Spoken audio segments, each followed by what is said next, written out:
Yo, guys, what's going on? It's me, Layton. Welcome back to the Action Podcast. In today's episode, we have an exceptional young Mozambican man, one who has a passion for science, math, and engineering. He attended primary education at Escola Comunitaria Santo Antônio da Pulana, secondary education at Willow International School, and has been recently accepted into 17 different universities worldwide, including the world's best universities such as Stanford University, California Institute of Technology, and Harvard College. Today we have Luis Cortes. Thank you. Thank you very much for the invitation. When you reached out to me, wanting to shoot a podcast was like, this is an honor.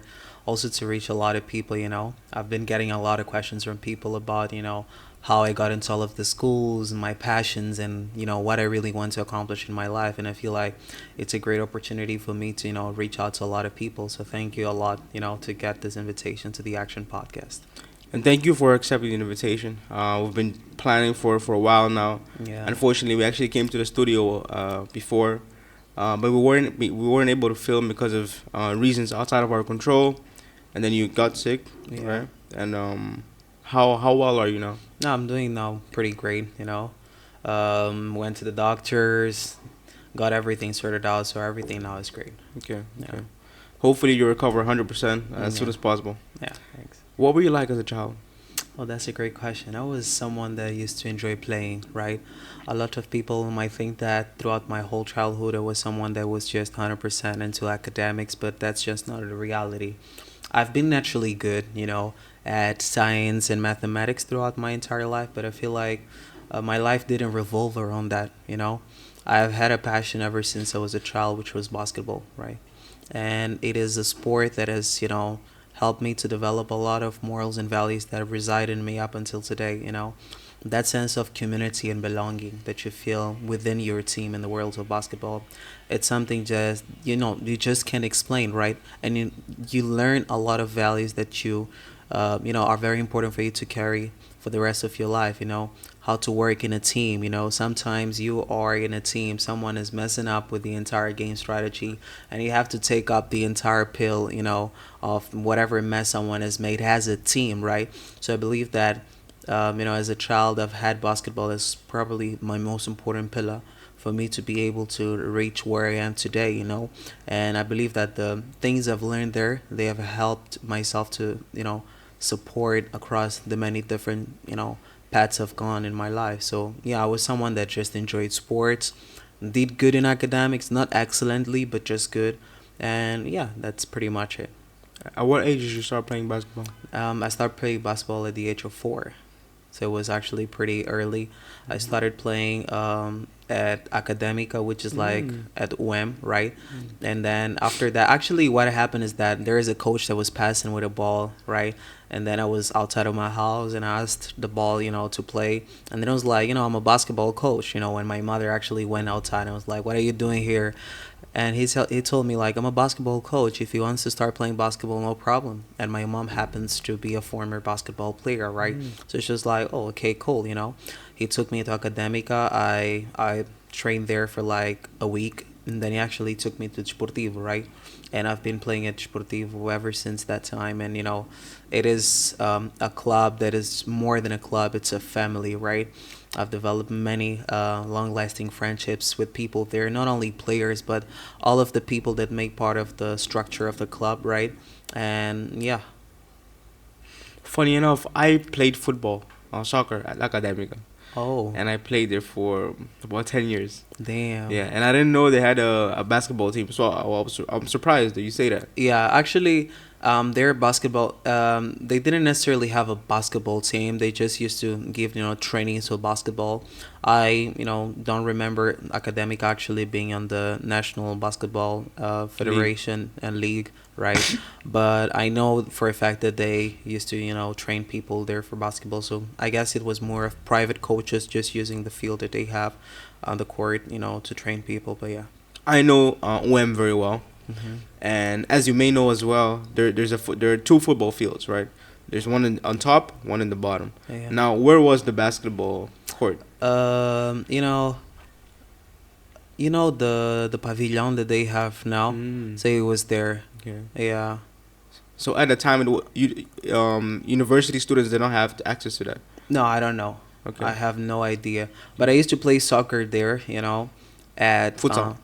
yeah, but Okay. it wasn't like competitively, right? It was just more with friends and everything because I lived there, and it was close, so everybody used to go there like at 4 or 5 p.m. to play futsal. So it was actually interesting. I'm someone that also enjoys a lot playing football Okay. and futsal as well. So basketball. So yeah, I enjoy sports overall, and I'm trying to explore other sports as well. Hmm. Do you have any siblings? I've got five siblings. We were six.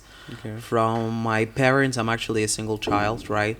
But from my father's side, I have five other siblings, and all of them are older than me. Okay. Yeah. And how old is the oldest? My older brother is like 44. Okay. Yeah. Damn, that's a huge gap. Yeah, there's a huge gap. But you know what? I never actually felt that gap. When I tell people, my older brother is this age, my siblings are this age, they be like, damn, that's like a crazy gap. Maybe he's your father, he should probably be your father. But then I'd be like, when you really grow up in that medium, you get used to the age gaps, and that turns out to be something normal, right? Yeah. And when you have, for example, someone that has a father that is like 38, and I look at that and I'll be like, damn, that's very young. I don't imagine that person to be my father. But, it's all about perspectives and the exposure that you get, growing up, and you just get used to it. Okay. Yeah. And you always live with both parents? No, I lived with my parents throughout my entire childhood and primary, just in secondary school that, my parents divorced, and I basically live with both of them. I live sometime with my mother, sometime with my father. So yeah. Okay. And how did your parents' divorce affect you as a child? Actually, not that much, to be very honest, because my parents have always engraved the importance of divorce is our business, it's none of your business. That's your mother and that's your father, and you should just keep on moving. So I feel like that the morals and values that they have instilled in me have really helped me to just face the problem quite seamlessly. So yeah. Okay. And how's your relationship with both of your parents? Pretty great. Both are my best friends, honestly. We have got, of course, I've got niche things that I talk with each one of them, but both of them are sensational. The best and supportive parents I could have possibly asked for. Okay. Have they always pushed this push you to excel? I mean um have they always pushed your academic performance to be high since an early age or? Yeah, actually, yeah. If we really talk about my father specifically, I remember when I used to go back with so I was in a national system, so like grades were up until 20. And like 16 is a good grade, but when I used to go with a 16, with an 18, with a 19, it was always like, okay, but you didn't get a 20. Where's the one mark? You should work harder for that. He never did things like, when I get great grades at the end of the term, he buys me gifts and all of that. It has never been that way. He has always ingrained in me that is your responsibility, right? It's not something that you're doing, to get some sort of recognition or gifts from your parents. That is a responsibility of yours, and you need to push yourself harder and harder to be, at the top, right? So like, my parents didn't actually. Mm, I don't want to say they were very supportive. Don't get me wrong, right? They were very supportive, but it wasn't something like if I get good grades, I might get gifts, I might get this and that. No, it has never been like that. It sounds like you weren't rewarded whenever you performed well, Yeah. and that can be good, but it also can be bad. Well, I feel like it depends from person to person. For me, it wasn't necessarily bad, and I'm very grateful for the approach that he has had with me. And I don't know, maybe I'll have that approach in the future with my kids or not, but just I feel like it's very important sometimes for people to acknowledge that not everything that we do needs some sort of recognition. So yeah. So, 2016, you were in grade seven. Um, grade seven, were you still at Escola Comunitária Santa Blanca? Yeah. Okay. So you participated and you won an award for Best National Math Olympiads. Yeah. Was it a school program or what? It's actually a program by the Ministry of Education, so like they do that, and Willow is like one of the partners. So to the best performing students, they tend to like give scholarships. You know, some are full, some are partial, but like they just give scholarships to people who perform Can exceptionally you well. can you push the mic a little? Who Okay. perform exceptionally well, right? Mhm. So yeah, I participated that in grade 7 and ended up going to Willow in grade 8. Yeah. Yeah. So it's a competition. I mean, it's a program organized by Willow and the National Institute of The Ministry of Ministry Education. of Education. Yeah, Okay. So you won first place, yeah. and you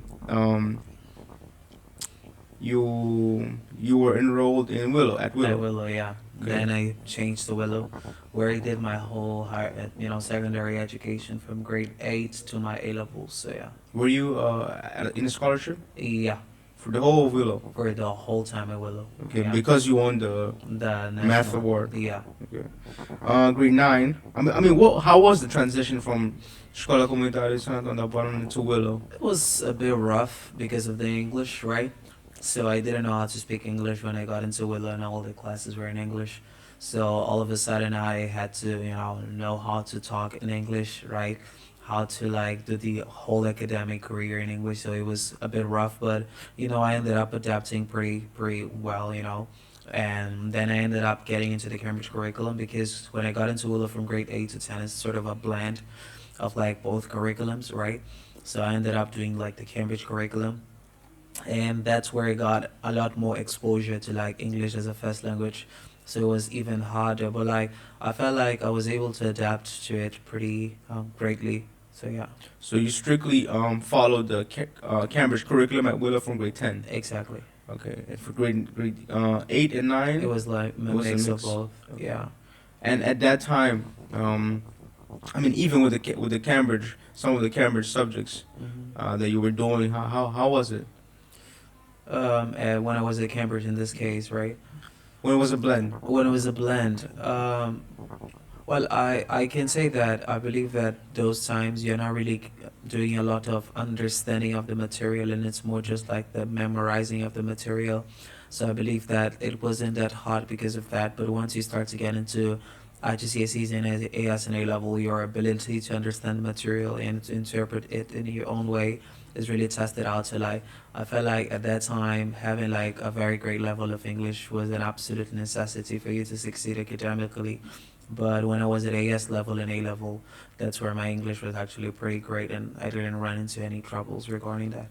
And how was the blending of two curriculums, the national curriculum, the Mozambican curriculum, And like, and the Cambridge curriculum? Like, were you doing certain subjects for each curriculum, or? no, actually, that is something that the school does, right? They just mix the syllabus, right? What they don't find in one syllabus, they put in the other, and they sort of produce this syllabus that belongs to the school, right? So we as students, we don't really notice that because it's like a blend, but we're learning just in English. Oh, Right? you're learning just in English. Just in English, right? But the content is from both curriculums, so like Okay. it's something that you don't really notice. So yeah.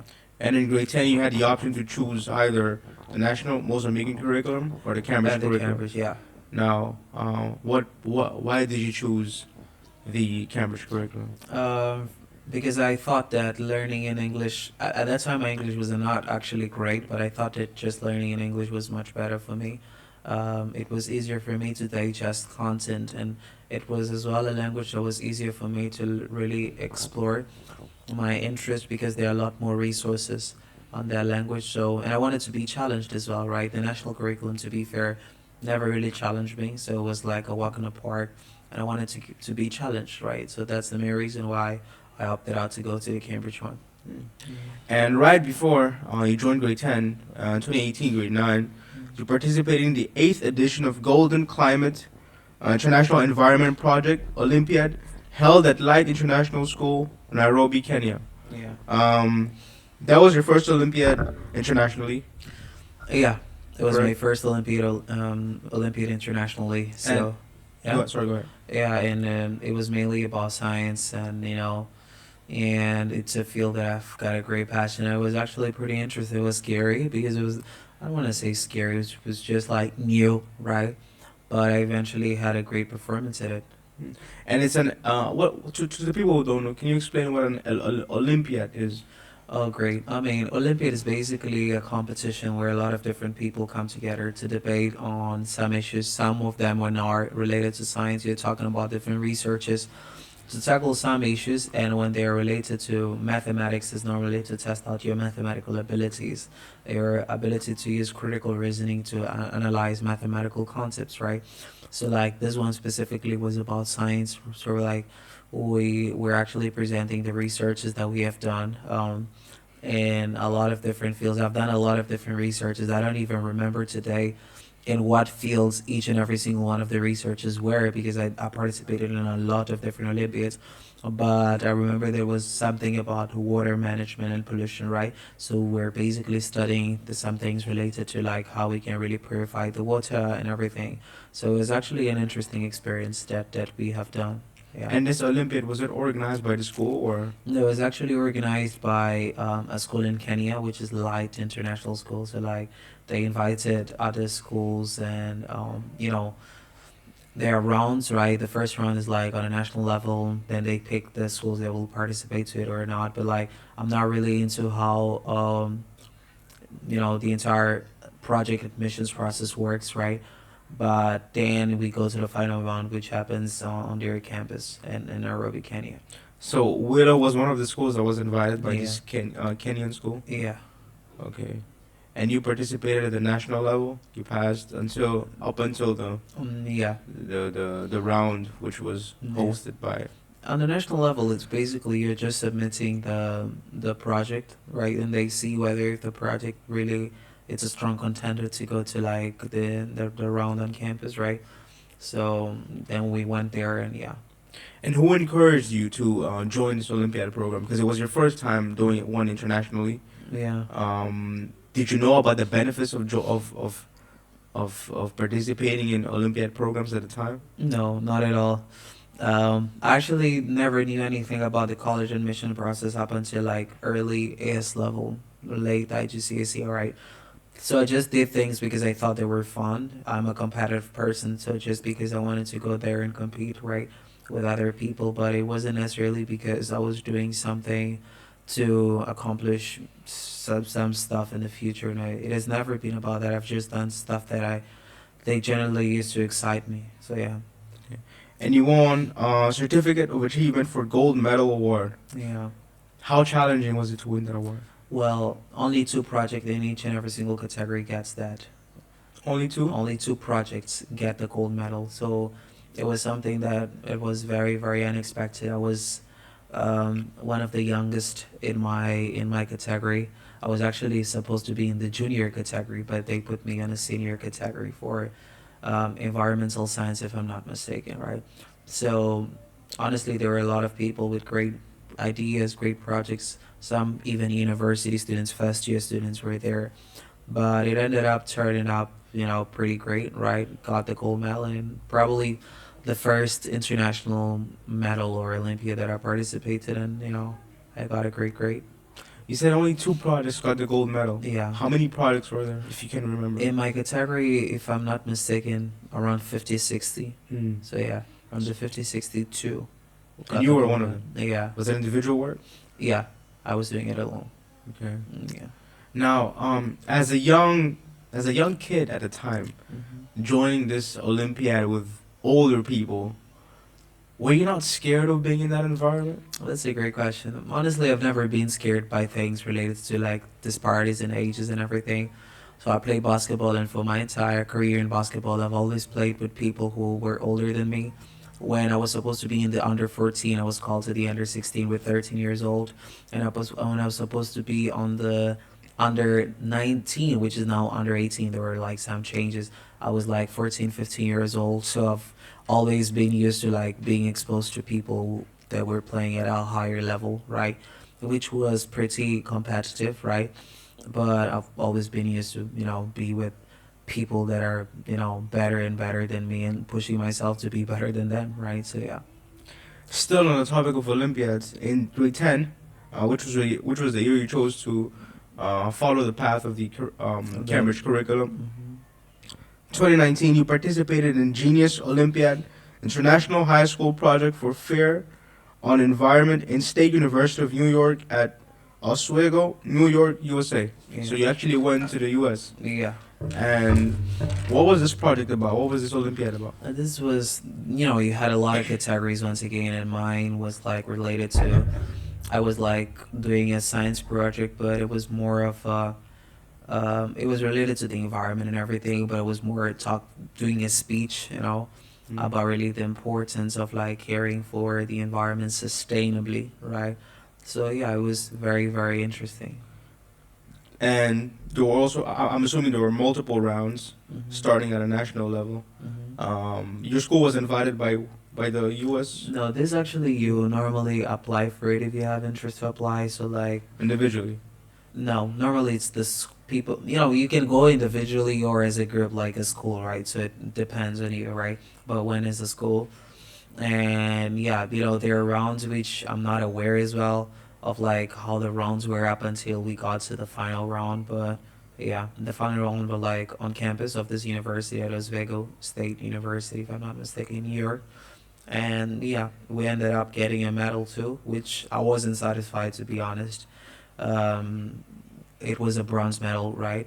So I wasn't satisfied with that. Of course, I went with the mentality of wanting to get a gold medal, but I feel like it makes part of the journey. Sometimes you win it, sometimes you don't. I mean, some people would claim that as a victory too, but yeah. Was your school invited to this Olympiad? To the Genius Olympiad, Yes. no, we actually applied.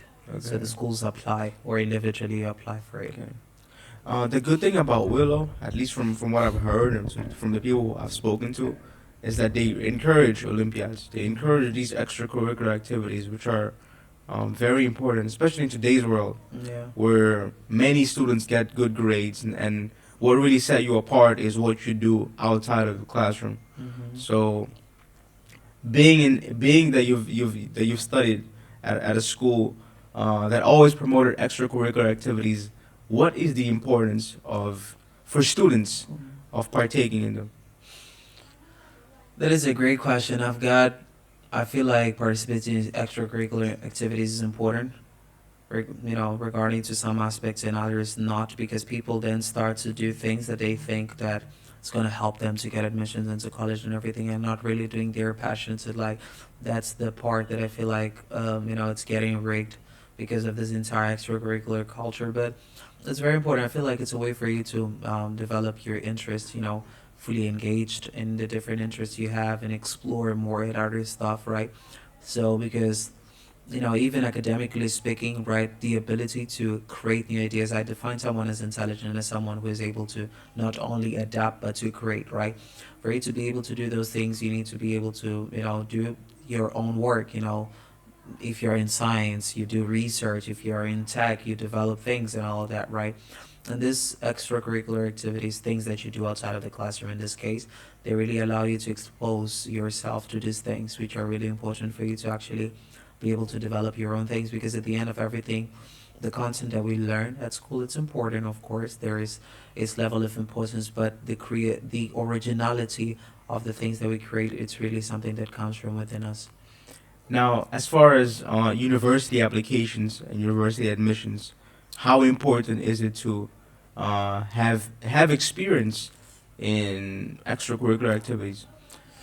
I feel like it depends. In the US, I guess it's very important, right? But you go to places like the United Kingdom, which is not really a big thing, right? It has its level of importance, but not that much. They look into other things like admissions exams and all of that. So I feel like it really depends from country to country. How was it like going to New York and not only competing there but also being there for the first time, right? Yeah, I was for the first time. It was actually pretty great, right? Um, yeah, it was a pretty developed city, right? Very, very different from our cities, right? But yeah, it was actually pretty cool. The next year, 2020, um, the unprecedented times, COVID times, Yeah, you wrote your IGCSEs yeah, and you wrote one, two, three, four, five, six. You wrote seven IGCSE exams. yeah. First language English A, Hmm. math A star, biology A star, chemistry A star, physics A star, environmental management A star, Portuguese A star. Yeah. Were these predicted grades? No, actually, those are the actual grades that I got. But was I expecting to get those grades? Well, No, on no. Sorry. Go ahead. Go ahead. no, no, no. You want to say something? No, I mean predicted grades as far as I'm concerned in 2020. May June Oh, I students. get it. I get it. Yeah. Now I get your question. Just Portuguese, because Portuguese I wrote in May, June. Okay. But all of the others are wrote in October and November. So actually, because Portuguese is only offered in the May June series, Okay. at least back in time. Sorry. Let me just explain what predicted grades were. I mean, can you explain what predicted grades are for the people who don't know what? So normally, what happened is that when we had like the whole COVID-19 pandemic, right? People were not able to write the exams physically. Cambridge exam. Cambridge exams for the May June series. So Mhm. teachers used to assign them grades based on the performance that they have had on their internal exams, right? Mhm. So that's what predicted grades basically are. And Cambridge basically used those predicted grades from the teachers and the curve of grades that students normally get at that school to actually give them a final grade for the Cambridge certificate, because teachers could just give like A star for all of the students, right? But they actually check the track of record of that school, students don't typically get an A star. So they adjusted with a curve and everything for them to give fair grades to everybody. But that just happened for first language Portuguese, yeah, because all of the other subjects I had to physically write them. And that just made me think of the importance of taking even internal exams seriously. Because a person like myself, I don't. At least grade 11 and 12, I haven't taken internal exams seriously. Um, and what if this year, for example, we aren't able to write the physical AS exams? They'll obviously rely on like, the internal grades, which have been neglecting. So Neglecting. Yeah, it has its degree of importance. I used to neglect it a lot. But I just feel like it tends to happen. Maybe not to everybody. Like your performance in internal exams, they have a fairly decent correlation with your performance in your final external examination. So yeah, yeah, definitely. Um, how did you select these IGCSE subjects? based off on my interest, heavily geared towards science and technology at that time. And yeah, we also didn't have much options at school to pick, right, other than science and tech, and that's why I went for those subjects. We didn't have subjects such as business or economics. I mean, we had business, we didn't have econ, we had accounting, so yeah. Okay. I just thought that those were subjects that were not a necessity for me at that time, and that's why I didn't take them. Yeah. Okay. Um, how did you? I mean, you didn't have to prepare for IGCSEs, right? You didn't write most of your IGCSEs, No, prepare as in what? as in prepare for the final examinations. But you did not write the final examinations, right? No, I actually did for 6 subjects. I just didn't for Portuguese. Oh, you wrote. Yeah, I wrote all of the other subjects. Okay. Just Portuguese was predicted grades. Okay. Oh, okay. I thought it was the opposite. No, no, no, no. So you wrote all of them in May, June, October, No, November. no, no. All of them except Portuguese in October, November. Portuguese, May, June. Okay. Now that makes sense because I don't know how you would write all of them or close to all of them in May, June. May, June, yeah, makes sense. You would want to give yourself enough time. So Yeah. for the people who don't know, Cambridge, well, at least here in Mozambique, right? Mhm. You can write exams, Cambridge exams, either in May, June, or October, November, depending on your choice Mhm. and depending on whether or not you finish studying the syllabus. Mhm. It's really a personal choice, right? Yeah. Um, how did you prepare for these subjects? Again, first language English, math, biology, chemistry, physics, environmental management in October, November. It was honestly about,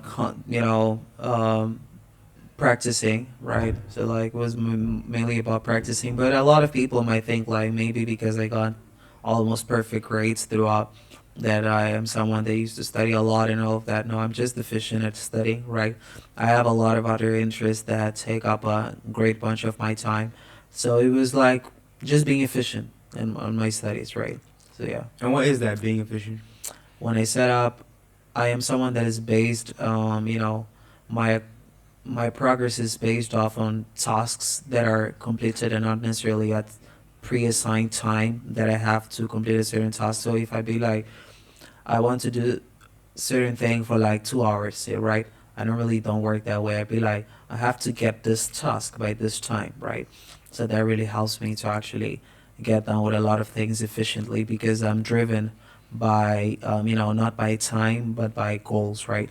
So I know that if I accomplish those goals over a long period of time, I'm going to be accumulating towards the bigger thing that I actually want to get done. In this conversation, I'm very much interested in getting to the specifics Mm-hmm. because I really want these students who are writing these exams to really have an insight into what exactly you did. Mm-hmm. So, how often did you study? Let's say in a week, for example. It really depends. I just study when I feel like studying, but Sorry, specifically referring to the 2020. 2020, yeah. I just studied when I felt like studying, but I had a great sense of responsibility that I had to study too, right? It's not like, okay, you're just going to study when you feel like studying, but you end up never feeling like study, so you never study, right? When you got a great sense of responsibility, and I believe that being a basketball player really teaches you about responsibility, right? I knew I had to study, I knew I had to get things done, so like, for example, Monday, Tuesday, maybe I don't feel like studying, but I know that I've rested enough. I've got to study on Wednesday, right? Because I'm not going to be able to complete with the tasks that I actually want to complete. I could go like an entire week without studying, and then the next week I could just like grind it up and study like a lot, right? So it really depends. It really fluctuates. I don't really like to associate myself with routines. They get very boring very easily. So it's more like going with the flow, but having in mind the responsibility of getting tasks done.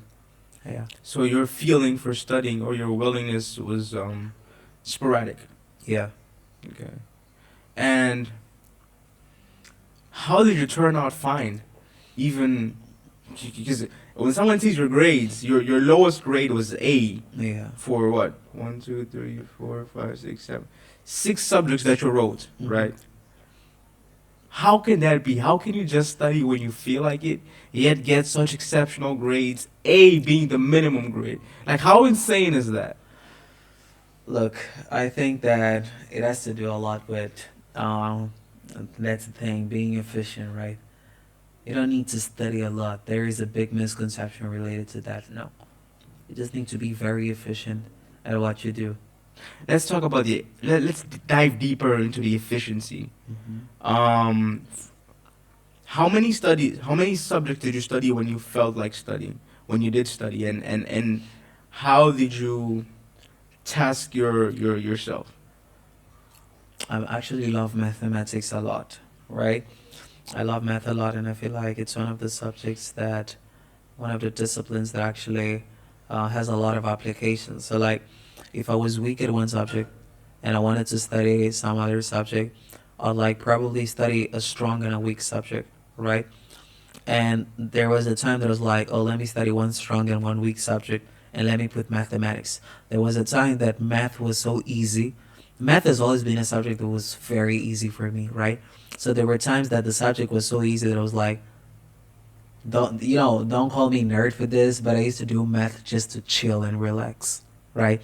I studied like chemistry and biology, and then after that, I just be like, okay, let me just do a past paper of mathematics to just chill and calm down. So I used to do that because it has always been a subject that it just flows very easily and naturally to me. So yeah. So when people are struggling with math extended at IGCSE level, you're chilling with it. Yeah, I was actually math was actually my highest grade because like you got the grades and then you got the percentages, right? So Hmm. math was like the highest, and it has always been a subject that I was very comfortable with. What was your daily routine at the time? Okay, it was COVID time, so I used to stay at home for a very long period of time, waking up, um, YouTube, and then That's very relatable. and then study a bit, getting back to YouTube, studying a bit, depending on my mood for that day. But yeah, just watching a lot of YouTube. I know this may be a difficult question for you to answer, but what's your advice to people who are not like you, who are not gifted in the sense that they can afford to study sporadically and have efficient sessions and retain all the knowledge that they get, that they acquire from the study sessions, right? Mm-hmm. What's your advice to people who need to study more than you do, and who want to get the same grades that you do, or anywhere close to, or accomplish anywhere that you accomplished? Yeah, definitely a difficult question for me to answer because I do acknowledge that I operate a bit differently from other people when it comes to that on how content flows easily to my head, right? But I'd say that try to I hate routines, but like try to acquire routine up until you have the sense of responsibility to get those things done and you can afford to do things, sporadically, right? So yeah, probably that's the best advice I'll give it to you because once something turns into a routine, turns into an habit, it's much easier for you to gain a greater sense of responsibility of the importance of actually getting that thing done. Did you struggle at any point with any of the subjects you did at IGCSE level? Nah, English, just English, because I told you I didn't know how to speak English. So like, when I was writing, the year I was about to write my English first language English paper, I didn't know how to write it that good in English, and like that's first language, that's not second language. So yeah, I definitely faced big difficulties when it comes to English, but ended up turning up just fine. What were some of the challenges you faced um, as you were preparing for your English first language English exam, and how did you overcome it? English, first language English, IGCSE is very writing intensive, right? And for you to write, it's something very, very hard for you to better, right? It's not only about the vocabs that you have to know, it's about the creativity and how to, like, convey certain, effects in your writing, right? By using different figurative languages and all that. So that's something that maybe your teacher can actually give it to you like separately, but it's very hard for you to actually bring in all of those things that you learn into the writing, right?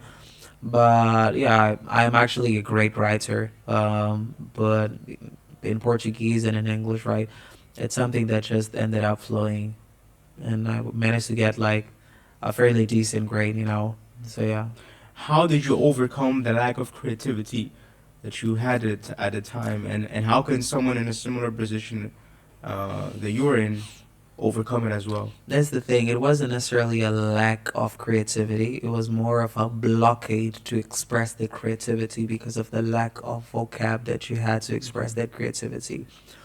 So it's something very hard. A lot of people told me to read, read, read. I hate reading. Like it's something that I actually absolutely hate doing.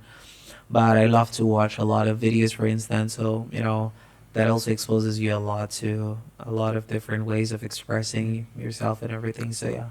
It's funny you say that because I'm not a big reader myself. Mm-hmm. I do read books, not as often as I wish I did, to be fair. Mm-hmm. But I also my English vocabulary improved a lot because of the exposure that I had Mm-hmm. through watching videos, listening to podcasts, listening. I was when you said you 2020 was the year you spent watching YouTube videos. When I said it's relatable, I really mean it Mm-hmm. because I spent hours. Just I've watching. spent countless hours on YouTube, and that's why I've improved my vocabulary. And Mm-hmm. I wish to improve more. And something that really works for me is watching videos. So exposing yourself to the English language, I'm Yeah. sure helps. Yeah, definitely. I definitely agree with that. But yeah, when you expose yourself, actually, if you want to accomplish something, you want to become something, exposing yourself to people who are in that industry, exposing yourself in this case to the language and everything, it tends to help you a lot for you to accomplish those things. So yeah. How about to the people who, again, I'm sure it's a tricky question, to the people who do not have the creativity on top of experiencing the blockade that you described? Mm-hmm. What could those people do? That's a great question. Look, I like to say that not everybody was born actually to, be a great writer. Not everybody was born to be a great mathematician. Not everybody was born to be a great player, right? So some people will just, lack those things because it's just not their thing. But what I will actually tell them to do is to really, really work hard because I believe to a certain level in our educational journey, there are things that are like pretty basic even for human survival in the workplace and everything. So like I believe that okay, for you to get excellent grades, maybe you need to be someone that retains not that hard work can get you those excellent grades, but some people maybe will have a higher ability to like intake concepts easily, right? But I believe that with hard work you can certainly pass with like good grades, right? So like really working hard and trying to improve through practicing creativity. You can practice creativity. You can practice writing. Try to trigger more and more your imagination. I'm pretty sure everybody's got an imagination here, and like try to trigger that and try to write about it. That really helps. 2021 was the year you wrote AS level exams. You wrote Portuguese, which got an A, Hmm. biology A, chemistry A, math A, physics A, further maths A. I'm sure you did not get A stars because simply because you cannot. It's impossible to get A stars at AS level. Actually, there is no A star at AS level. Yes, The exactly, maximum exactly, grade is exactly. like A. Yeah. So yeah, it was also a normal year. Basketball was back, so I had this very big commitment at that time with basketball. Same routine I had, and yeah, it just kept on moving like that. I mean, if it weren't for that simple fact, you probably would get A stars, isn't Maybe, it? probably, yeah. And what played into the selection process of these subjects? Why did you choose these subjects? I was a bit undecided actually in what I wanted to do related to science and technology, right? But I knew that I enjoyed science overall, right? We normally have to pick like three subjects for it most, but I At was like AS level. at AS level. But I was like, if I pick three, for example, let me say that I want to do medicine. Probably I should do chemistry, math, and biology, right? But I'd be missing out on physics, right? So like I really wanted to explore and delve deep into the subjects, and then I ended up doing triple science and math. And I told you that math has always been a subject that came very easily to me, right? And that's why I decided to actually do further math because I wanted to challenge myself more. I was doing it by myself, so my school didn't offer that subject. Math actually was further math and biology. I was self teaching and Portuguese, right? So I was self teaching half of the subjects at AS level, and yeah, I ended up just adapting to it and moving on. There's a reason why um, students are often encouraged to write a maximum of 4 subjects at AS level, because the content of at AS level is a lot, Mm-hmm. especially because you only have 1 year to learn. Unlike I did at IGCSE level, where in some schools you have through two, and Mm-hmm. at others you have 3 years. Yeah. Now, how did you deal with so much weight on your shoulders, writing 6 AS subjects? Mm-hmm. Some people barely struggle to write 4. Yeah. Some people struggle to write 3. Yeah. So hearing that someone wrote 6 is really a slap in the face. Well, what I can say is that, as I said, the content was interesting. When some things were interesting, when things are interesting, I'm passionate about learning, right? And when I say learning, is not just some people might think that I just like to study academic things related to my academics, but no learning in general. And when you're passionate about learning, our brain is very powerful and has an incredible ability to actually retain a lot of information. And yeah, it's just that those subjects because I was genuinely interested about a lot of those things that you have just mentioned, those subjects. You said you self-taught some of the subjects. Yeah, half of them. Which ones? Biology, Okay. Portuguese language, and Uh-huh. further math. And further math. So, the subject that you did at school, that your school was offering, were chemistry, math, and physics. Yeah, The others they weren't offering. no. Okay. And how did you self-teach Portuguese? How did you learn Portuguese, biology, and further math on your own? Well, there are a lot of resources online nowadays. With the digital world today, you can find pretty much anything on the internet, whether if it's a YouTube or some other place, right? There are a lot of resources. I use those resources. I actually am someone that enjoys a lot learning by myself, right? I don't get much content when I'm in the classroom, right? So for me, it was just pretty great. I was actually more efficient at those subjects than the subjects that I was learning at school because at school the teacher has a certain pace, right? They have a certain pace to get contents done by certain weeks, and at home I was at my own pace. I could study one subject for one entire month and then stay like 2 months without touching that subject, right? So I love when people give me flexibility to my when I'm learning, right? I don't like when they put my education as something compulsory, It's like you have to do this homework at this day, you have to do X, Y this time. I hate that. I like to do things at my own pace. So yeah. Bro, Louis, you speak as though this is normal or like just like it's something that everybody does, but like learning AS subjects and doing them on your own and getting A's. That's not something that that's not normal. That's definitely not something that like people usually do. That is unheard of. Yeah. How did you have the courage to not only learn AS subjects but write the exams without any kind of assistance from any teachers, correct? Yeah. Um. Well, I'd say that I love challenges. I'm someone that is driven by challenges. So it was just one more challenge in front of me, and I was like, let me get it done, right? And that's how I did it. Yeah. At the time, you were what, 17? 2021? Yeah, 17. Okay. And before you even started studying these subjects, you were decided that that's what you were going to do. Yeah. Simply because you enjoyed those subjects, you were curious to learn more, correct? Yeah.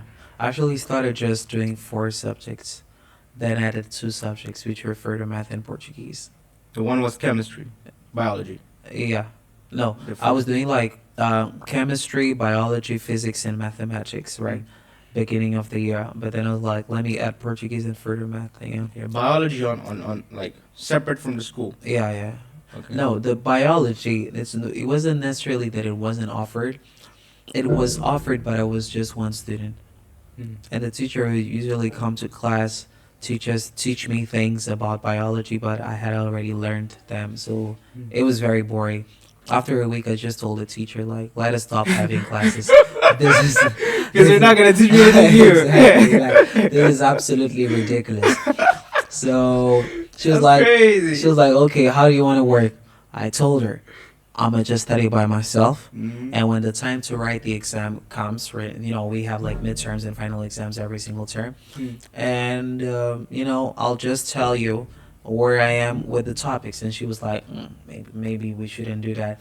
Because what if you, after one term, you say that you've just covered like one chapter, Yeah. right? And I was like, no, chill, you will like my pace. Maybe you even say that I'm accelerated. So I did it that way. I told the teacher, you have other classes. Just use this time to chill, right? So that's how I used to do it. I did it by myself. And sorry, go ahead. And even at our subject, I used to skip a lot of classes just because I thought that at home I was either more efficient or like maybe if I had a double math, right, staying at home and sleeping during that time would actually recharge my energies better for me to, for example, study during the night, right? So yeah.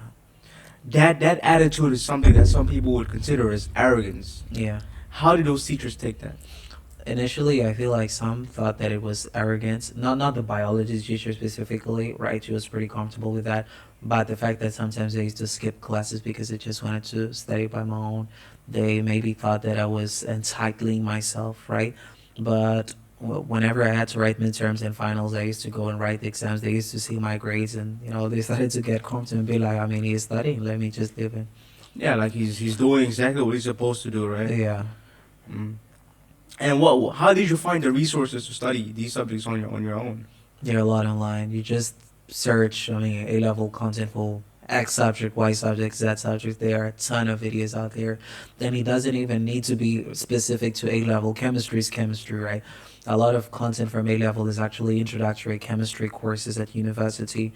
So if you just go and search about those things, you find it on the internet a lot. So, yeah. So it is possible to learn AS subjects and write the exams without the assistance of a teacher. I mean, that depends from student to student and the ability to retain the information, right? And the ability to understand the content. For me, it's perfectly possible. 100% possible. Okay. Yeah. Now, math alone at AS level is something that a lot of people complain about. Mm-hmm. And you've already mentioned that math has always been an easy subject for you. Mm-hmm. and that's probably why you chose further maths. You also did it on your own. Yeah. Was it any challenging because you did not have assistance from a teacher, given the fact that further maths is a step above math? Math. Well, it was definitely more challenging than A level math, right? But no, not necessarily because I didn't have a teacher or something like that. No. And what's the difference between further maths and math? Further maths is very proof and application based. Math is even though a lot of people might be like, "Oh, A level math is hard and everything." Math is a lot based on basic concepts on different topics, and further math really looks into the application of those, right? So yeah. How did you balance such intense content-filled subjects in 1 year? I don't know. To be very fair, I don't know. When I actually stack all of the books for those subjects together, I actually see how many they are and how many pages you have.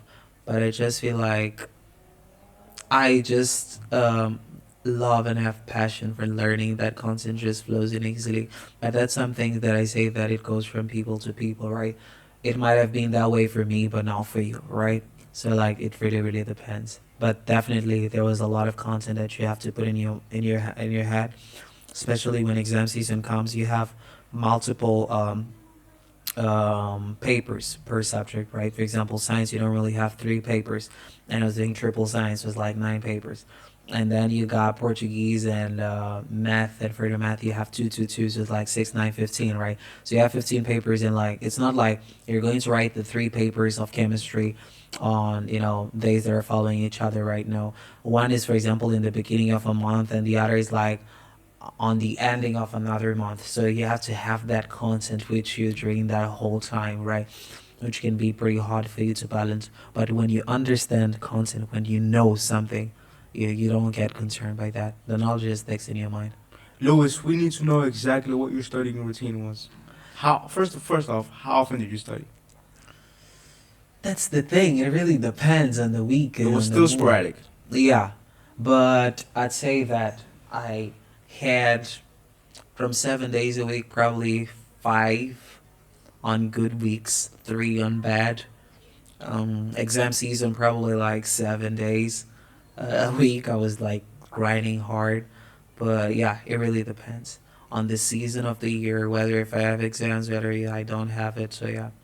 On the days that you did study, how many subjects did you study? Were you also doing the strong subject and weak subject?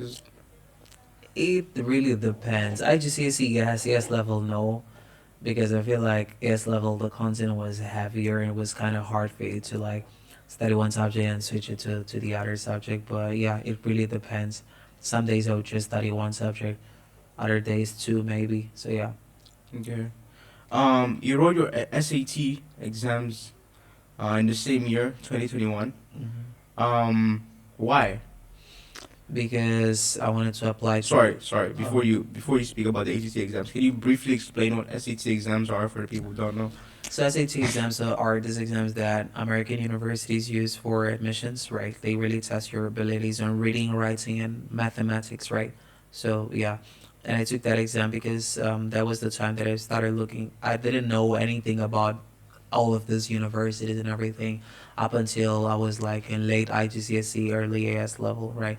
So that's the time that I really started to consider applying to American universities, and I saw that they had the SAT, and I was like, let me actually just write the SAT, right? Mm. And when I went to write it, I faced some challenges because of the English, but with practice, there are a lot of resources like Khan Academy, for instance. You have a lot of practice tests, right, which are basically papers that people have taken previously, right? You can use to practice on your ability on those sections and everything. So I used to do a lot of practice, right? So yeah, that's how I actually took the exam. How exactly did you prepare for the SATs apart from using the resource that you just It talked was about? just practice tests. Practice tests. Yeah. And where can those be found? Can those be found on the internet? Just like if you Internet, Google yeah. search. If you search practice tests for SAT, you'll find it. Khan Okay. Academy also has those practice tests, so yeah. Okay. So SATs test your math proficiency as well as your English proficiency. Correct. Exactly.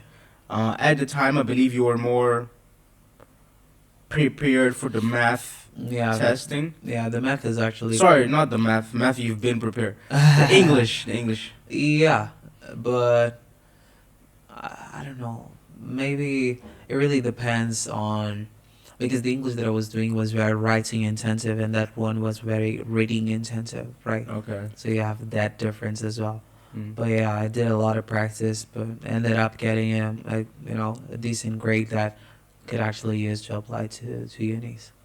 And that grade was 1,570 Yeah, out of 1,600. yeah, You're 30 points away from getting a perfect score. yeah. Um, Congratulations. Thank you. Yeah. I mean, like, did you get any kind of assistance from a teacher in preparation for the SATs? No, actually, my school was offering that And did you? preparation. No, I didn't participate Okay. because I just didn't. I thought it was just not a necessity for me. I just knew that I could take it on my own, and yeah, I did it on my own. I never participated in any program for. Also, because the school was actually offering that, but it was sort of something that you had to pay as the an extra money for the preparation and everything, and I just didn't think it was worth it, and I could do it on my own. So yeah. To someone who's not doing further maths and is doing AS maths instead, is it a is it Is it harder for yeah, SAT? is it harder to? Absolutely not. No. SAT math is the easiest thing. Like it's not because I'm good in math, but like you don't even need SAT like A level math for that. No, you won't find that, right? If you're doing basic level math, you can possibly understand that. And yeah, And where did you do your SATs? American International School. Okay. Yeah, Okay, they offer it there. yeah. Okay. Can you speak about the sources that you used in preparation for the SATs for the people who are looking to write SATs? I use Khan Academy, right? So Can you spell that? It's like KHAN Academy, right? So Khan Academy has practice tests. So like you solve the practice test on their platform, and like if you get like something's wrong, they will actually tell you what specific areas you got wrong, and you can practice on those areas, right? So that's the only resource that I actually use for SAT. Nothing more than that. In the same year, you participated in Yale Young African Scholars online program. Yeah. What was that? It was basically a program for like young Africans interested in a lot of issues within the continent of Africa. You know, not only about social problems, economic problems, political, but it was just increasing the awareness about the challenges that the continent faces at many different levels. So yeah. Was it hosted by Yale University in the U.S.? Yeah, the program is actually designed by Yale University, but it normally happens like physically in Zimbabwe, and other countries right here in Africa, strategic geographical locations to be able to be close to like the majority of the African countries. But like because of the whole COVID-19 pandemic, it had to be online, right? So yeah. It was another Olympiad. Yeah, I mean, I wouldn't necessarily call it an Olympiad, right? I just call it more as a summer program. Yeah. What's the difference? Olympiad is more as a competition. That wasn't a competition. It wasn't a competition. No, it was just bringing people, bright, talented young individuals, right, to discuss on a lot of interesting videos, no, to watch a lot of interesting content, right, about the African continent. So it wasn't a competition different from Olympiads, which are competitive in nature. So yeah. What was the purpose of it all? It was really to, first things first, connect all of these bright minds from all over the continent of Africa, right? Create really a network with them. And also, they offered like some resources for college application and everything for those who were in need. Okay. Okay. And how did you benefit from that experience? How did you gain from that experience? Well, I met a lot of smart people that I talked to them up until today. Some went into Harvard, others went into the University of Chicago. So I met a lot of brilliant people, but I didn't really use any of their resources for college application or whatsoever. because I just didn't think it was helpful for me personally, right? So yeah, Did Willow at the time no, encourage students? mm, You searched it out online yeah, by yourself. yeah. And what sparked that interest? I like a lot of things related to the our continent here in Africa, right? Um, I mean redundancy there, but yeah. I like to discuss on a lot of interesting things, right? Something that just sprouts my imagination, and that's why I was like, I want to, meet other people who are interested in the continent and in the world in general, right? It's not just about the continent of Africa, and that's why I just decided to do those things. Yeah. And how did you find this program in particular? So there is a girl that studied at Willow that actually did the program, and I just thought it was interesting and decided to apply. Okay.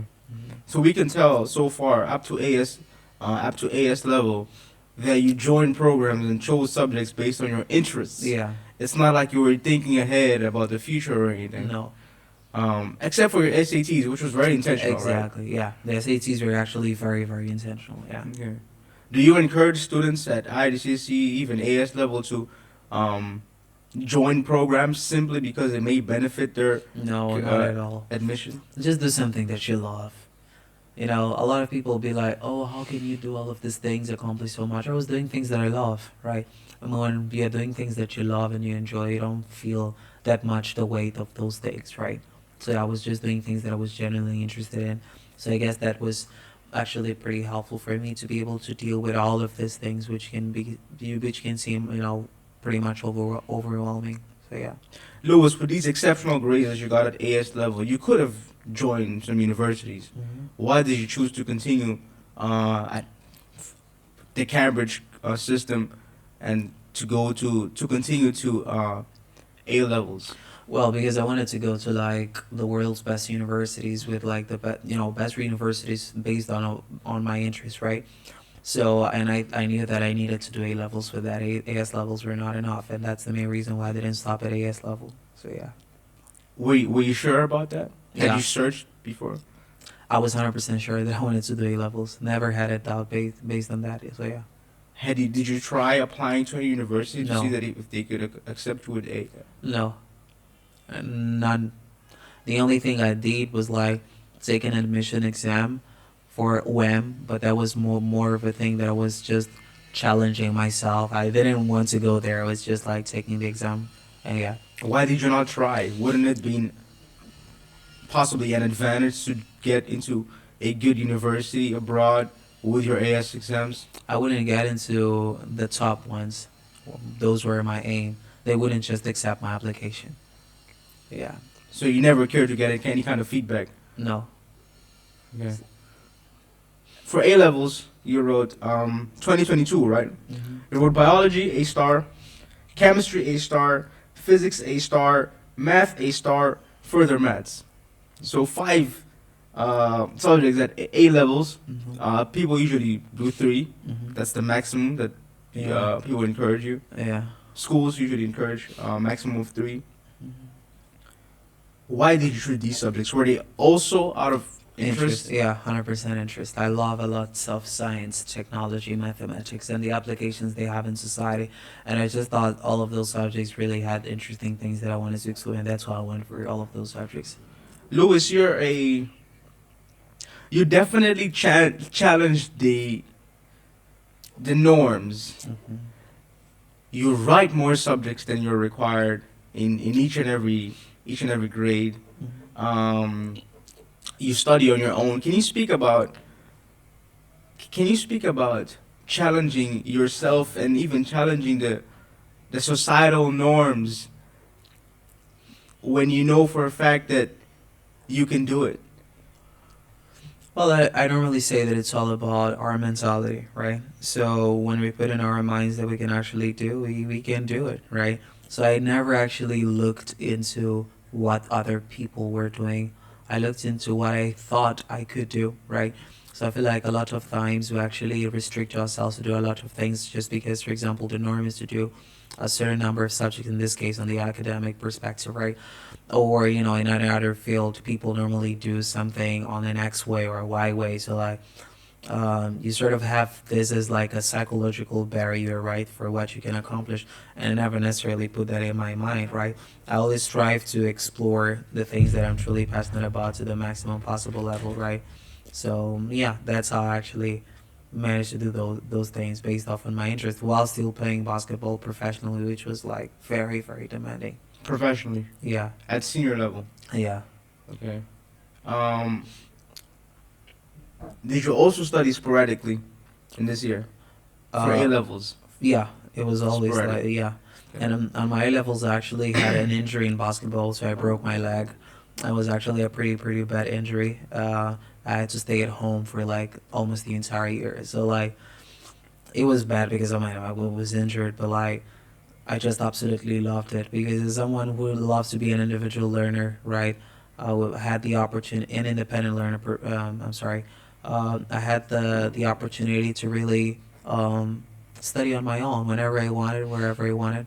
I was at home during the whole year, so I didn't go to school, and I had the exams, and I was able actually to succeed and accomplish with my desired goals. I'm sure your mental health was badly affected by your injury. Hmm. In my opinion, it's something that is not talked about a lot. Um, the effects that athletes' injury have on their mental health. Hmm. How did you still? How did you not? How did you not let that affect your academics? That is a great question. Definitely being injured for someone that has had basketball at the core of all of my activities, but like it's like one big chunk of my life just had stopped all of a sudden, right? And I wasn't used to like just stay at home, right? That I can't stay at home for like 6 hours normally, right? That's just way too much, right? But how did it not affect my academics? Well, I think I know how to separate the waters, right? I feel like sports is one thing, academics is another thing. Both of them are very important for my personal well-being, right? But I just knew that I had my academics, which I needed to take it seriously, right? And regardless of whatever injuries I could have, it just needed to just keep on pushing. So yeah, Yeah. Was it difficult? being what at home. No, being. I mean, when I ask this question, I'm more so referring to the mental Oh, okay, element. okay. You know. Actually, not to be fair. I actually tend to have a very, very strong mentality when it comes to different obstacles that I face. So I'll say that I tend to have a decent way of managing with a lot of different obstacles. So it wasn't actually that difficult. Yeah. Is that something you've developed over the years Yeah. through your studies, or? No exposure to a lot of things in life, life circumstances and all of others things, right? I believe that calmness and it's a very, very important skill for us to have when solving certain stuff, right? So yeah. What have you been exposed that really helped strengthen your mentality? Mm. Really challenging myself, for instance, right? Not only in the academic world, but in life in general, right?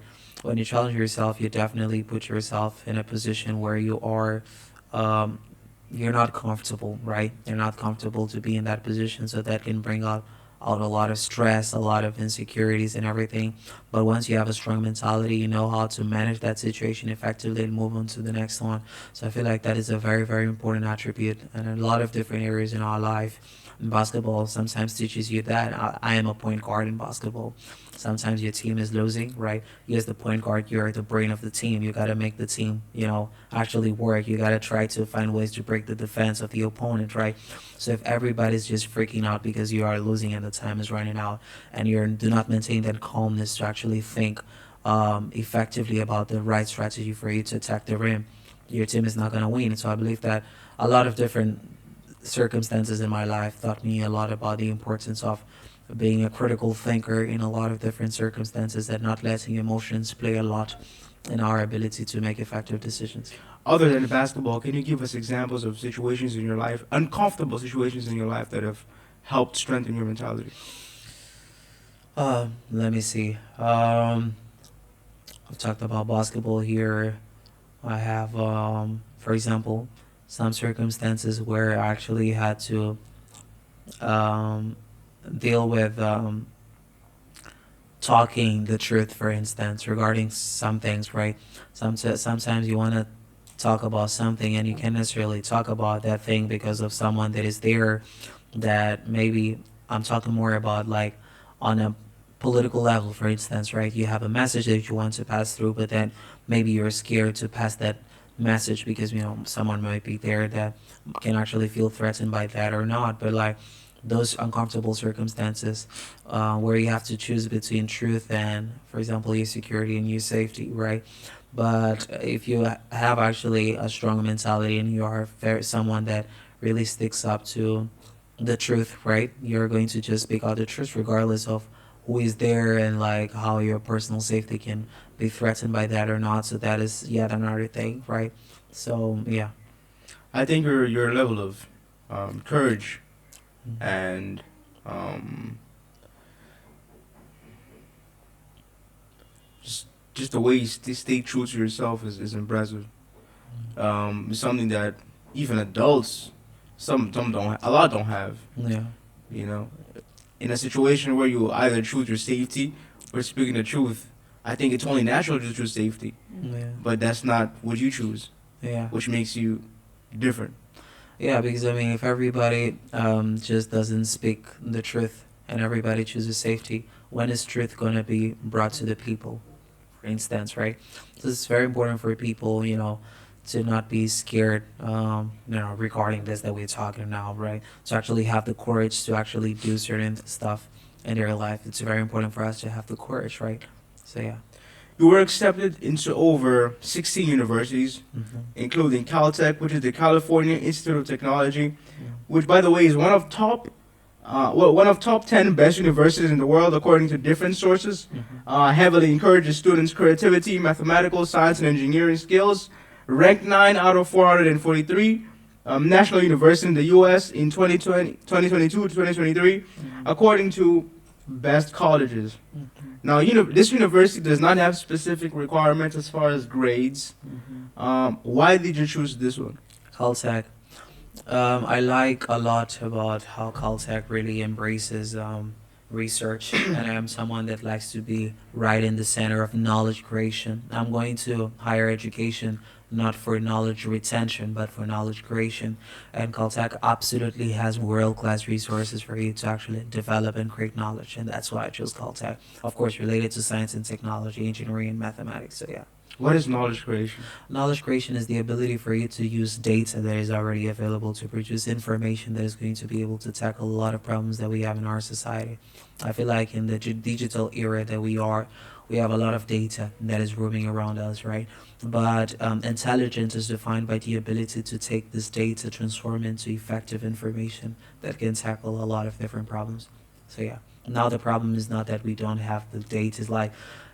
It's like we have the resources, right? But we need to find someone that is able to assemble those resources in a specific manner to develop a specific thing to tackle a specific problem. And what excites you about that?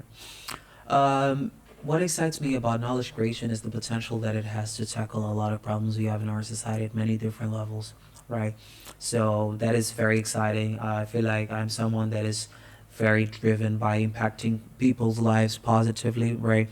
And I love innovation and the ability that we can have to better people's lives through the development of a lot of innovations in science and technology. So like that is very, very exciting for me. What are some problems you're hoping to solve with the use of creative technology? A lot of problems. I hope to solve some problems, for example, related to farming in the country. We're talking about healthcare accessibility and like how we can use technology as well to minimize corruption in the country. So you can see that it is in many different fields and sectors. So yeah. So you're definitely planning to come back to Mozambique. If the conditions are right eventually, right? I normally don't like to make plans to the future, because like the future is just uncertainty. It's uncertain. Like tomorrow is uncertain, right? I would definitely love to come and help the country.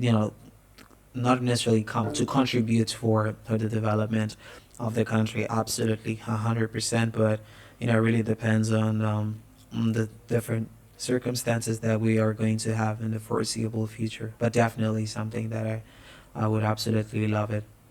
Another university, which is the one you chose actually, is Stanford University, ranked top three best universities in the world in 2022 according to QS Top Universities, ranked number three out of 443 national universities in the U.S.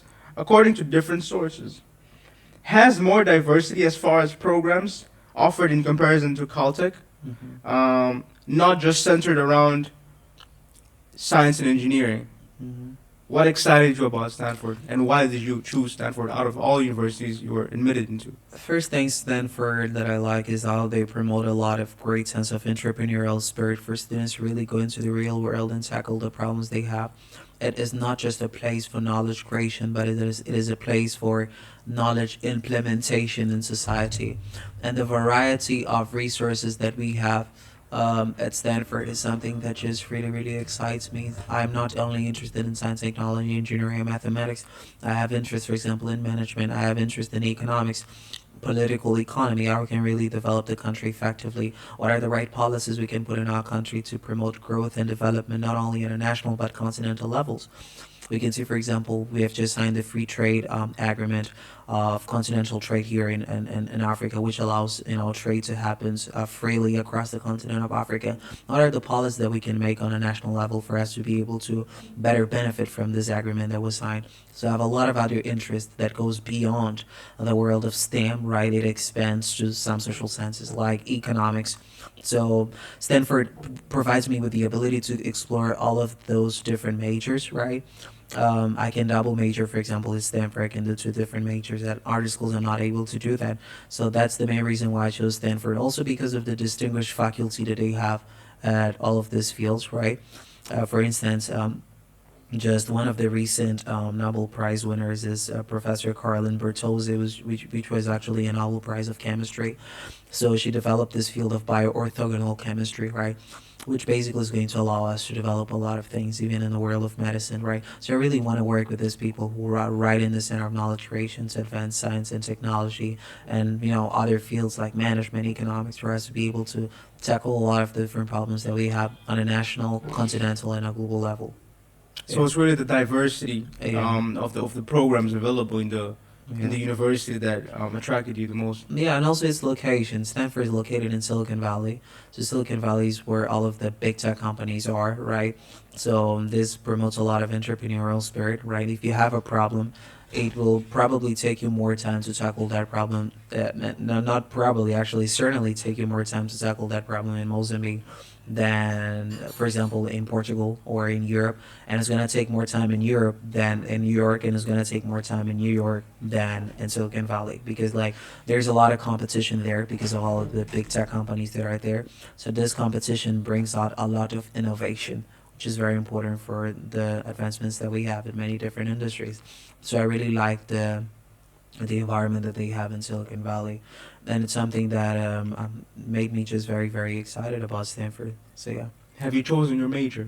No, I'm undecided yet, but I'm exploring between some STEM degrees, so like stuff related to engineering and computer science, economics as well. Certainly, I'm gonna have something like economics or management there.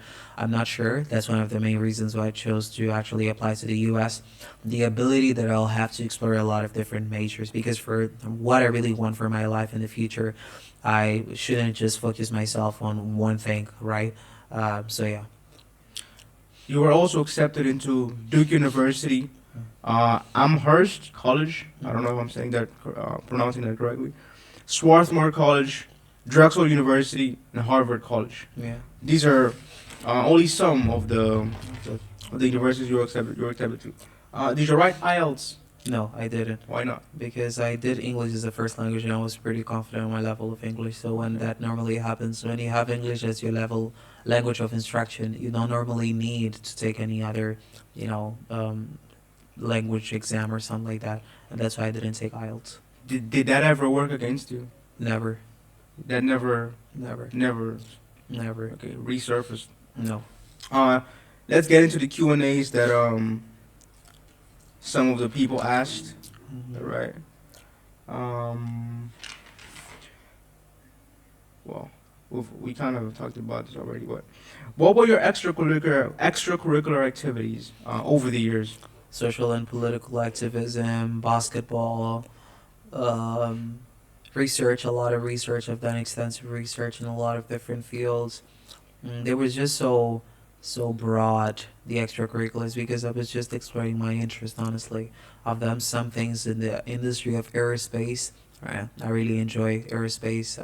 So yeah, Did you get a scholarship at Stanford University? yeah, I'm actually going there on a full ride. Full scholarship. Yeah, so they pay for everything. Okay. Yeah. What is the requirement to get a full scholarship? No, only at Stanford, you just apply. If you're accepted, they meet 100% of your needs. Okay. So, like, if they feel like you need a full ride, they will just give you a full ride. If they feel like you should probably pay, like, a certain amount, you'll pay. But that is from person to person. So, yeah, depends on a lot of factors, not only on the salary of your parents, but, for example, the amount of people that you have in your house, which certainly impacts that. It can also other factors on how you spend your money, right? What are the necessities that you have? That's something that is individual as well. So the universities, they know how to deal with these things, right? So yeah, No, why in your case specifically, why were you given a full scholarship? I don't know. Honestly, maybe because they think that I needed that, right, based on the calculations they have made. So it's something that honestly we don't have access to that, right? Yeah. So you just get the letter and yeah.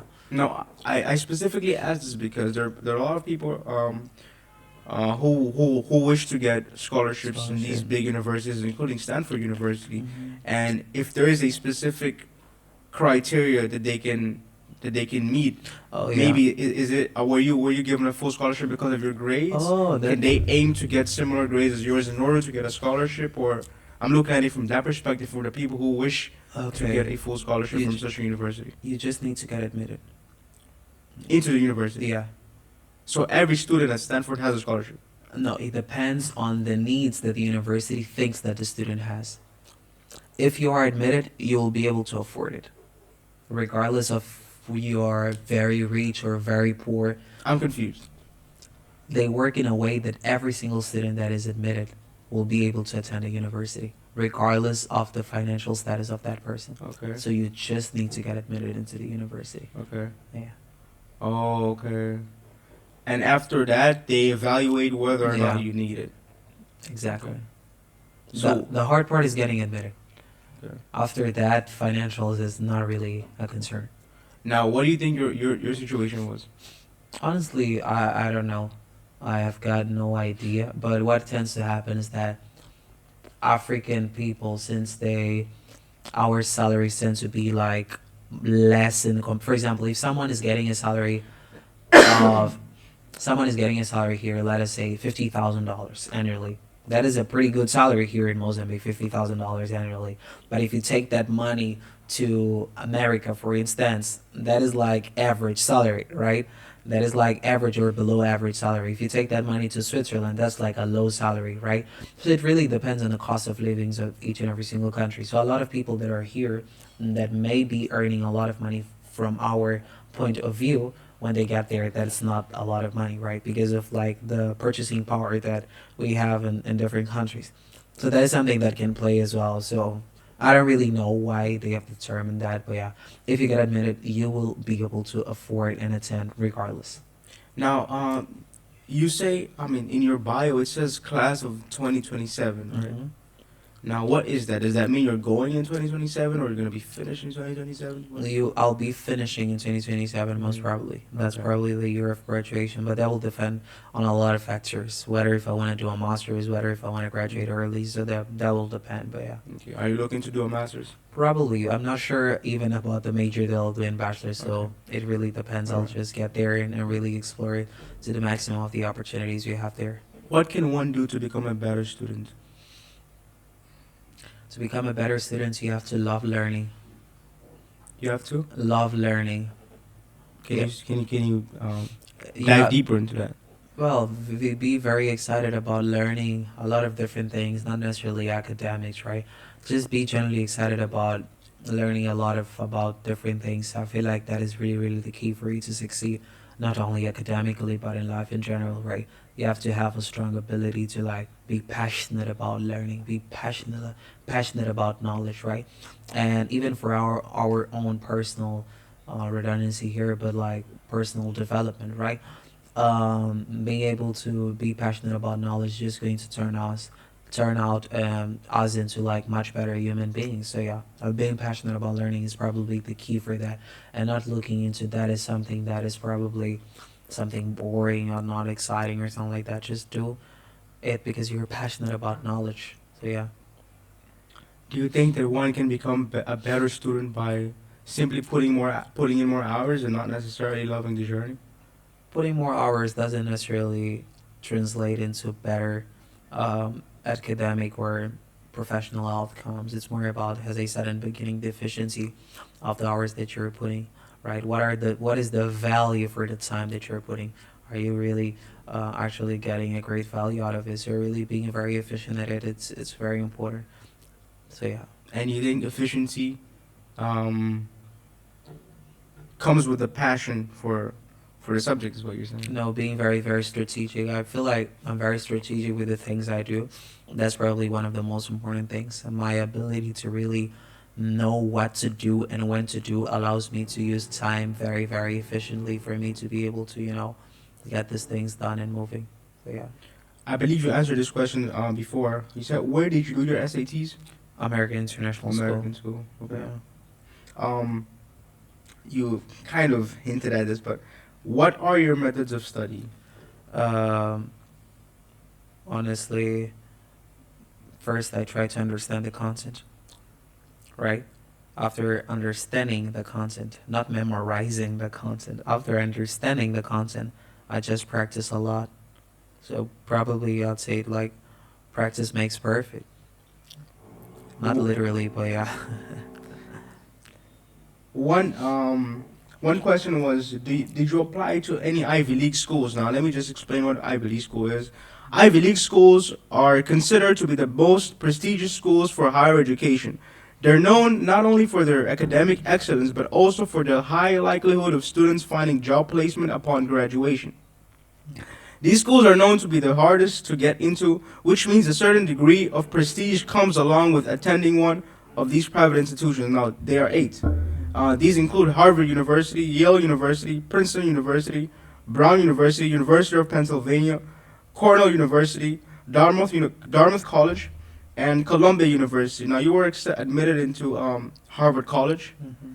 Mhm. Did you apply to any Ivy League Look, universities? I actually didn't look into like Ivy Leagues to apply and go there because a lot of people are moved by these things of Ivy League. I want to go to an Ivy League college.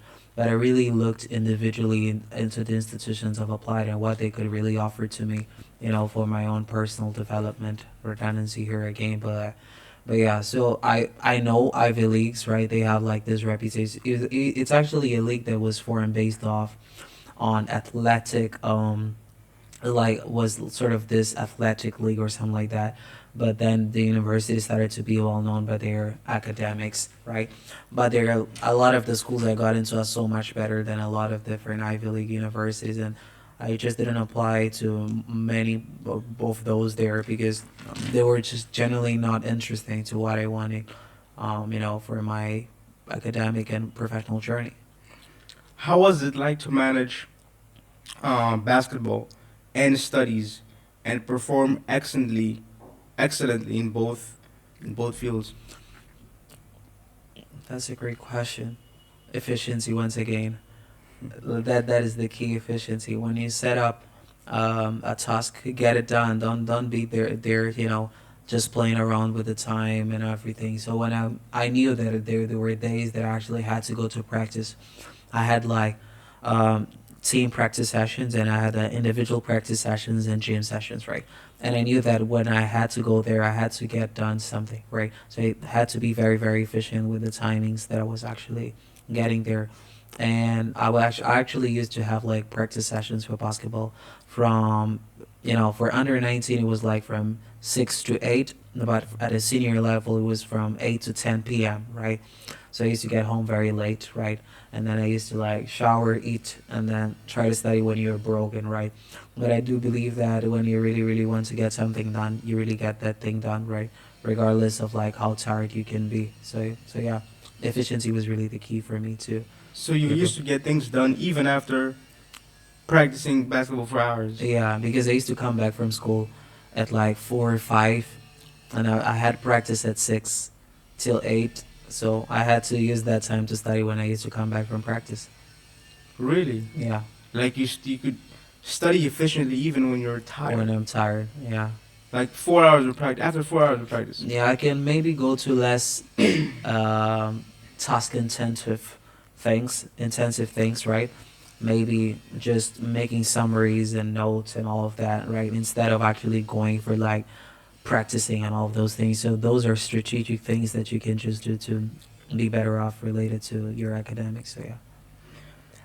How was your process to get admitted into over 16 universities? What do you think got you into these universities? Was it grades? Were it extracurricular activities? What was more important? Originality of ideas and originality of thought. Grades, everybody can get great grades. It's not associated with intelligence, right? I like to tell that people great grades are associated with how hardworking you are, right? But in these applications, they're really looking for people who I think they really have originality of thought and can make the best of the resources that are available at their institutions, which are certainly like world class resources. So I have had a lot of originality of thought that I've expressed throughout my essays and other stuff and my based off of my interests, right? And I believe that that's what I got made me get into all of the schools. What actually triggered the interest of the admissions officers to get me into the schools. If you did not get as good of grades that you got, yet you had the originality that you have, do you think you would have been admitted to these universities? Most probably not, because getting good grades showcases about your work ethic, for instance, which is something certainly very, very important. So, like, I mean, I don't really agree much with the current educational system that we have, which really hinders a lot of individuals with great potential, which are not necessarily in the traditional roads that we have. But grades have, they really showcase strong work ethic, right? Which universities believe that it is very important for you to handle the academics, at this world prestigious university. So yeah. I notice a bit of contradiction Hmm. because on one hand you say originality is the main The main thing. main Yeah. important factor, right? Hmm. Yet you say work ethic Yeah, the is grades. also a main important factor. So what is more important? Is it the extracurricular activities which promote originality, Hmm. or is it the grades? That's the thing. I'd say the grades, they just use it as a benchmark to start considering your application. You'll not get because you have a great grade, great grade, right? I like they take something known as the an a holistic admissions process, right? So they look into different aspects of your application, right? So all of these different aspects of your application are really used to like build up who you are as a person. So it's not like grades matter more than extracurriculars or essays matter more than X, Y, and Z. Not necessarily. Is that they take all of these aspects and they try to build one person, right? What this person is and what this person can be. So there is not one part that I'd say that is more important than the other. No, it's just be yourself, and just try to be the best at what you do. That's probably the key for you to be successful at anything in doing this life. Have you ever been overwhelmed with school?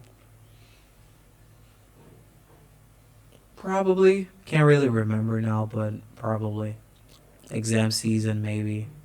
Not because of the difficulty, certainty, but because of the amount of content, right? But yeah, And how did you overcome those situations in laugh which you had a lot of weight on your weight on your shoulders? laugh about it and keep on moving. Honestly, we have to have a great ability to really enjoy the process, right?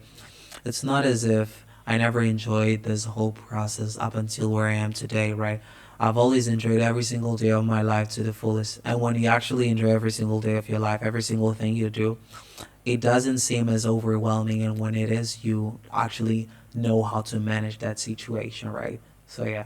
It seems like your mental toughness played a very important role, if not the main important role, throughout your whole academic career.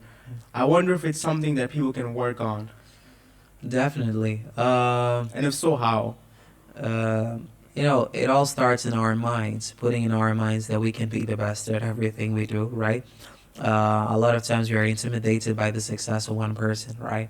You might see, okay, person X is very successful at this, so maybe I I may not be able to accomplish those things and all that. But like really having the ability to believing that we can be the best, but not only believing that we can be the best, actually working to be the best. Because certainly a lot of people have big dreams, they have big ambitions, they have a lot of things they want to accomplish in their lives.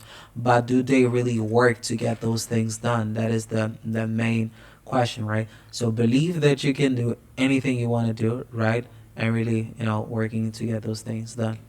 On the issue of essay of individuality, what are some of your tips for essay writing?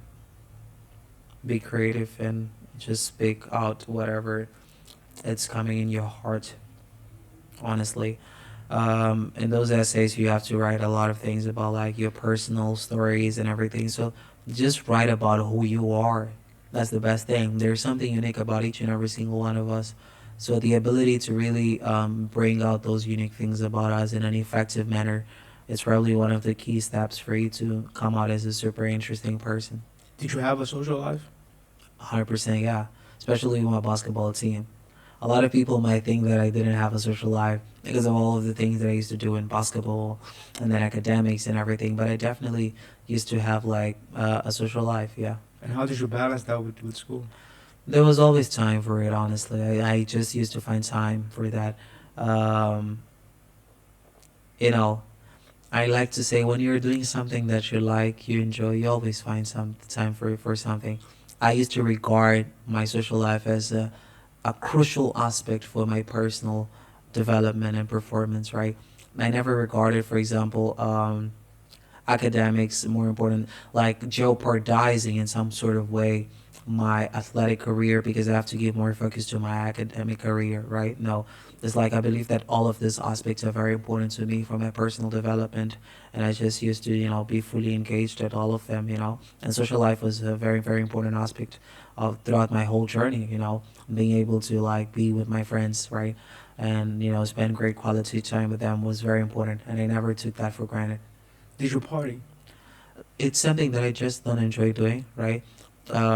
It's I actually like parties, but like they tend to be family. My family's like that. We like parties, but like we like family parties, right? Yeah. So yeah, it's just a personal choice. You don't enjoy going out. No, not as much Okay. because I am someone that is very, very family focused, right? So the time that I spend with my family, it's so much more valuable than the time I spend with just some other person, right? So yeah. Yeah, because you do strike me as a social person. Mhm. It wouldn't be surprising if you told me you were an introvert. However, I think being an introvert and a social person can coexist. Mhm. You know, you do strike me as a social person. I think you don't struggle with communicating with people, even whom you do not know. No, absolutely not. And saying that I'm an introvert, nah, definitely not. No. No, I'm not an introvert. But yeah, I just don't enjoy being with people. But if I am with people, you will never notice that I prefer to be with family than with just random people. Yeah. Yeah, I mean, one of the things having this conversation has shown me is that you are a regular teenager, Yeah. much like any Yeah. other. Hmm. Did you have a dating life? Not necessarily over the past few years, right? So like, I just used to really hang out with friends and basketball. Basketball like a big part of my life, Okay. right? So yeah. And was that out of choice? Yeah, I believe that it's out of choice. I'm someone that, as I said, is very family focused. Okay. So I do believe that when you are actually getting into a relationship with someone, you actually need to get into that relationship not only for that time being, but actually something that is going to yield up in a marriage and a family for the future. I see Okay. absolutely no point in being in a relationship if there's no future for that. So just used to prefer to stay out of relationships if I actually didn't see a future with that person, for the future. So yeah. Now that you're getting a lot of attention for your academic success, Mm-hmm. I would like to think that there are more people. You definitely have people's attention. Mm-hmm. And have you had people hit on you as a result of that? Yeah, actually, a lot of people, but Like from a romantic point of view. yeah, I get it.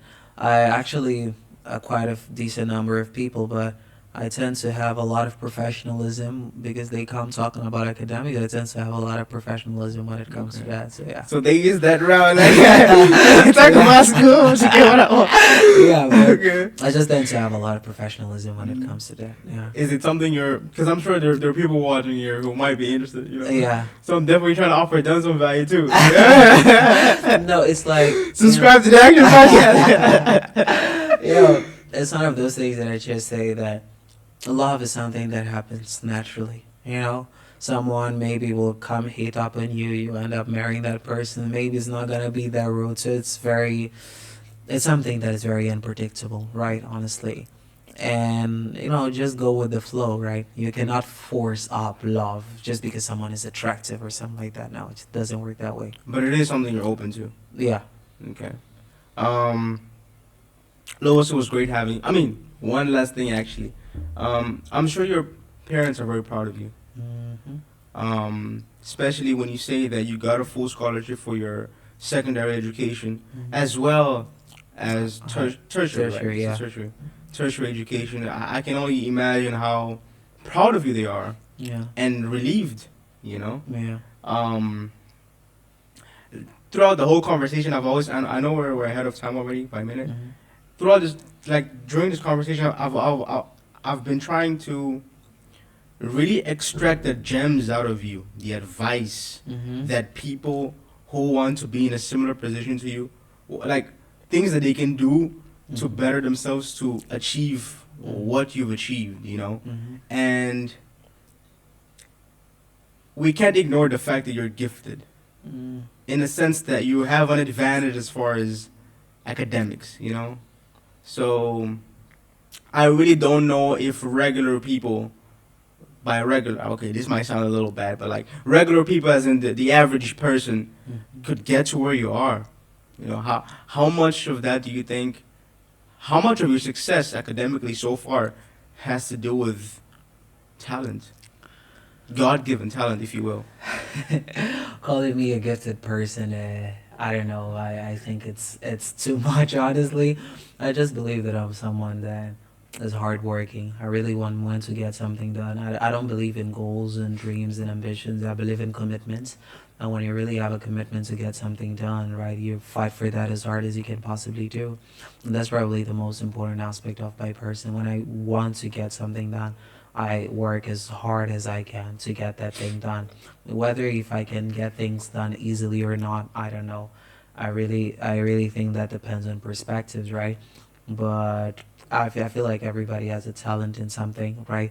I like to say that our ability to succeed in life is resides in our ability to really identify the unfair advantage that we have in our lives based off in different life circumstances and sort of the fair play that we can put in our lives, which is normally the hard work, the persistency, the consistency that we can have to achieve with the commitments that we have in our lives. So when you I actually identify what your unfair advantage is in life, right? Maybe you're rich. That is your unfair advantage compared to other people, right? Maybe you're poor. That can be an unfair advantage because that's going to bring out a lot of like personal, drive to get things done, right? So everybody's got some sort of unfair advantage. So if you have the ability to put your fair play, to actually work hard for that, have the persistence and consistency in believing that that will actually yield something in the future, you'll probably be a successful person. Now we're about to end this, but final question, I promise.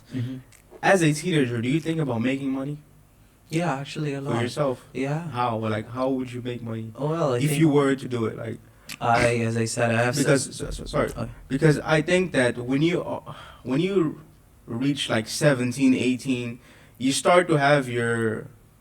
I mean, you always have wants, right? Everyone has wants, regardless of age. But when you're 17, 18, I think what is normal to happen is you start feeling guilty for asking your parents for money a lot. So I wonder if you can relate to that. Not necessarily. It's something that doesn't tend to happen. Asking for money and all of that. You ask me if I look into making money. That is maybe not the right way to put that. But I just believe that money is just a consequence of the things that I do that I'm truly passionate about. Right. I really see myself as an entrepreneur who wants to tackle a lot of things. One consequence of the being an entrepreneur is certainly the money that you get out of it. But I really look into the social value I bring to people. Right. And that is probably a very something that drives me a lot. Right. What is the social value I'm bringing to society? I like to say that my life has no, it's not liking to say it's like how my life is.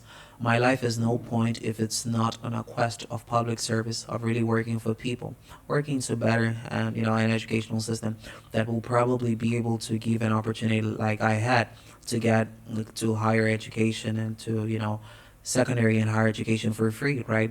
Maybe if it was a kid that didn't have access to quality education, that kid would be at a very great university and would be able to use the best of those resources to actually go and help citizens, of his country.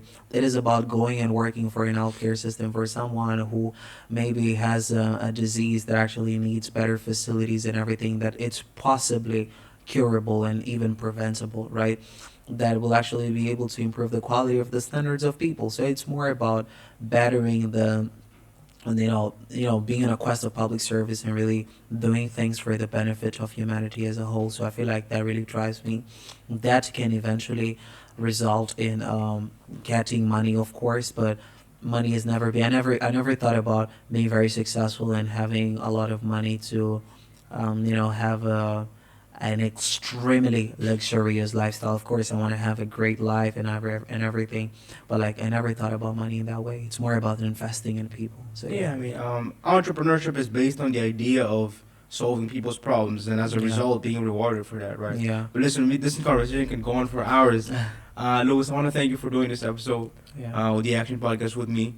Mhm. Any final words to the people who are watching? Well, I mean, the best possibly thing that I can tell you is that, just try to be the best at everything you do, regardless of the people that are in competition with you. The mentality of trying to be the best and believing that you can and you are the best is possibly the best thing you can possibly have in your life for you to accomplish a lot of things, regardless of the field where you are. Whether if you have a lot of accomplished people there or not, really having the mentality that you can be the best is the best thing that we can possibly do. That's certainly one thing that we as Mozambicans and Africans, we have to do a lot. We have something here that we actually have sort of this inferiority complex like within us, right? Where we believe that we are less of capable of doing a lot of things than, for example, people in much more developed countries. That is something that certainly has to change, right? We have to believe in our ability to do a lot of things. And one other thing, it's not only believe that we are the best and we can be the best, but work about it to become the best, right? I'm tired of hearing that we as Africans, we have a lot of potential. Mozambique have a lot of potential. What are we doing about the potential, right? Really have to work to make the best and harness the potential that we have to develop our countries, develop our societies, so achieve this social and economic development that we actually want to see in our countries and our societies. So not only think that you can be the best and you are the best, but work about it to be the best. That's possibly the best advice that I can give to anybody, whether if you're 10 years old, you're 20, 30, you're 50, 60, 70. That's the best thing I can possibly tell you. This conversation has been very inspirational. It's definitely something that I'm going to hear a few times because I'm a AS level student. I'm writing in October, November. So also study, follow the Cambridge curriculum, Mhm. and there are definitely a lot of things that I can take away from your experience. Mhm. But anyways, thank you guys for watching the video. Feel free to leave any questions down in the comment box. Down in the comment box. We're definitely gonna answer them. I'm gonna leave Louis' information in the description. His Instagram. If you guys have any questions, maybe you can reach out. Don't forget to like the video, subscribe to the channel if you like to watch our future podcasts. I'll see you in the next one. It's all about that action. Great. Yeah.